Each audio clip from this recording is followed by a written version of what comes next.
in the book The China Study by Dr. Colin Campbell.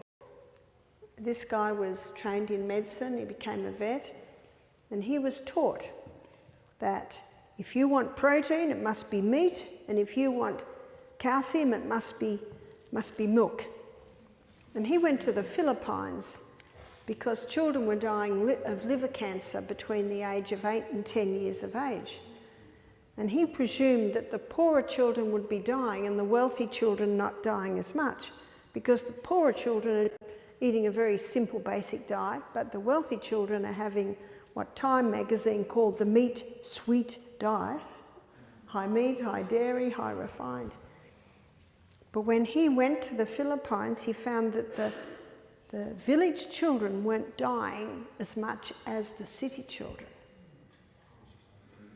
And the only difference was the diet. And what he found was that every single jar of peanut butter he tested had aflatoxin. So every jar of peanut butter had aflatoxin. So what Colin Campbell did was he got 20 rats and he injected them all with aflatoxin. And then 10 of the rats, he gave 20% animal protein diet, which is on like our standards, human standards, be like meat every meal, meat and dairy, every meal. And then he gave 10 of the rats 5% animal protein, that would be like a little bit once a day.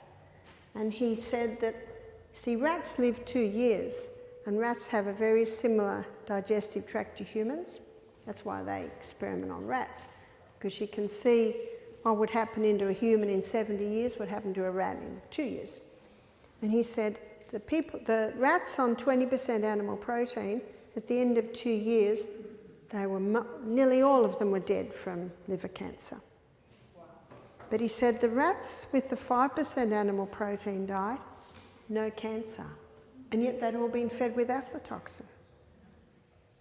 And then he did another experiment where 20% animal protein, after 1 year he changed it to 5% animal protein diet, and the cancers stopped growing. And then the other lot started with 5% animal protein, no cancer. After a year, they went to 20% animal protein, the cancer came.